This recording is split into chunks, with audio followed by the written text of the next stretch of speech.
ride or die.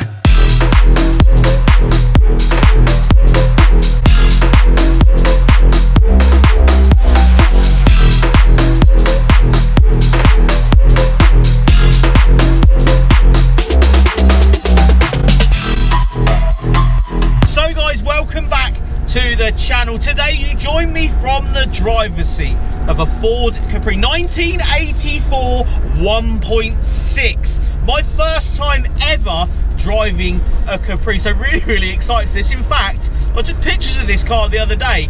I posted them on the internet, on Instagram, and the owner got in contact for this shoot. So thank you very much to the owner. Really appreciate you giving me the keys today and let me go and enjoy this car. As ever guys, make sure you like this video, subscribe to the channel if you haven't, but onwards to the B roads.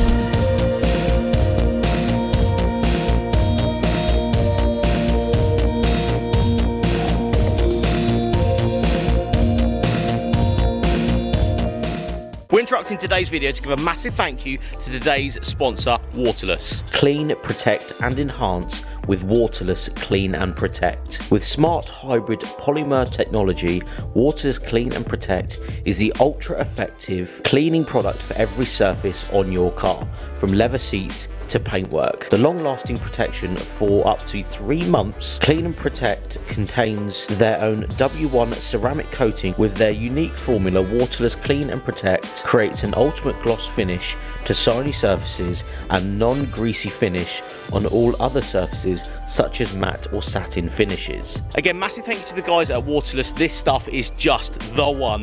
To have something this big and be able to clean it properly in 15-20 minutes is an absolute godsend. So for me, I'm gonna have a bottle of this in every single car. It is the absolute one. And when I can find something that makes life super easy, especially on gargantuan trucks like this, again, it is a fantastic product, this. Go to the links in the description, grab yourself some of this. You will not be disappointed. But anyway, let's get back to the video. So, 1984, a year newer than my Series 1 RS Turbo. So, a car that is, you know, relatively similar years, you know, it's not really similar at the same time. This is very different to my Series 1. So the 1.6 litre engine up front. What I really want to do is just, in 2021, drive around a 1980s Ford Capri. I know it sounds really silly. You guys know these cars in and out if you've clicked on this video. And again, I've never driven one, and I've always seen some sort of passion behind these cars. You know, the Ford Mustang is the long pony car, long bonnet, you know, big thumping V8 up front.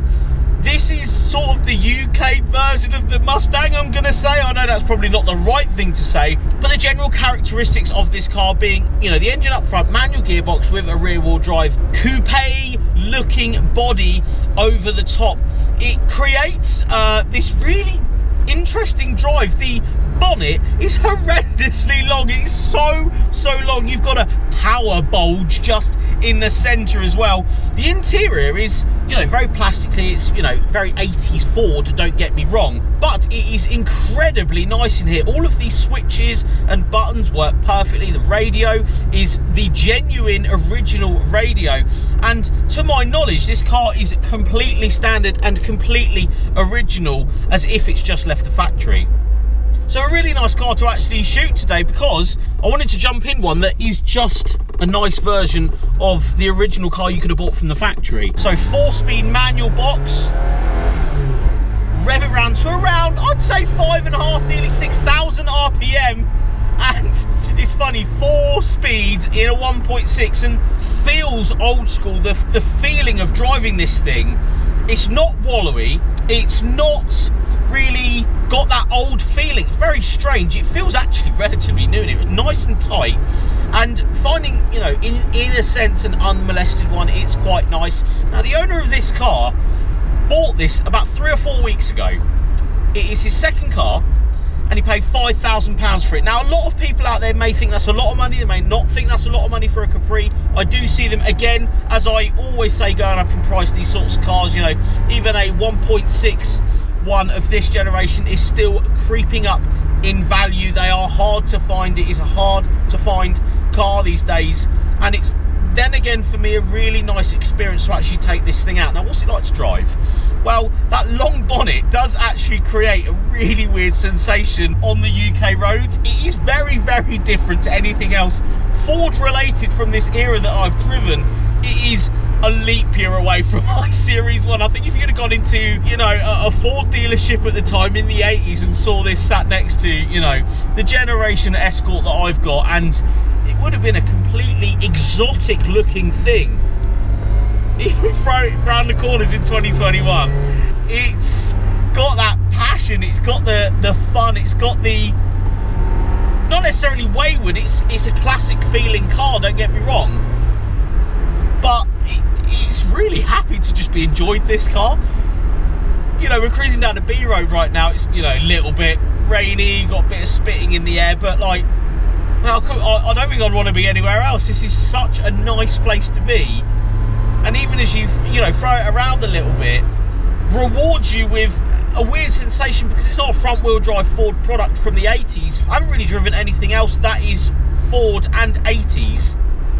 This must have been at the time. If you'd have bought one of these, you were the king, you were the daddy driving this thing around. It is lower cut, it is longer, it feels, you know, quite spacious in here. Again, it feels exotic in that way. The interior is so nice in this one, the sort of plaid seats with the cloth outer.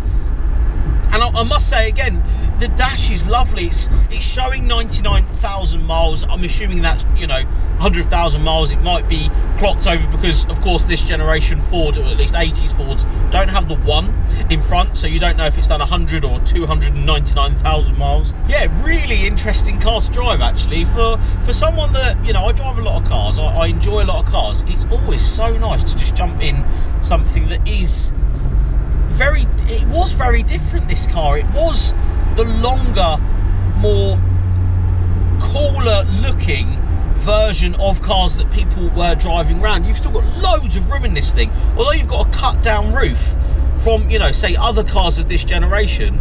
You have loads of space in here. Just a really nice driving car, this, and I'm hugely impressed, and I'm very grateful that I'm able to drive something like this that is in theory a survivor version of the cars that everybody used to be able to drive and own and afford. But, you know, again, these cars, if you buy a 2.8 Brooklyn, say, they're 40 grand nearly for the same sort of car. Yes, it's not the same in the sense that the engine and, you know, plaques and all this sort of business, but like, again, if you're watching this video and you want to buy a Capri, go and buy one as soon as possible, because even cars like this, yes, a relatively entry-level spec with the seats, 1.6 litre, but, you know, a good running and driving project, still going to set you back. You know, this one was 5 grand at the end of the day. You've really got to take that into consideration when you're thinking about buying one of these, because in a minute, as I've said with every other classic car that I drive, 5 years down the line, these are going to be worth loads of money. They're going to be sought after. They're going to be harder to find. So driving this thing in 2021 on, you know, a normal nice day in the UK, it is refreshing to just jump in something like this. And it's really nice that when, you know, back in the 80s, imagine driving this ring around. It would have been so cool. Yeah, it's again, really refreshing to B-road bash this, take it through a little town. Like, it's just one of those things. I really wanted to capture this car in its element, just cruising around. Yes, it isn't the fastest version, it isn't the most sought after, but sorry, again, so special about a car like this, and really thankful for the owner for letting me take this out. Thank you again so much. If you did like this video, make sure you give it a like, subscribe to the channel if you haven't, for more car content just like this, and I'll see you all on the next one.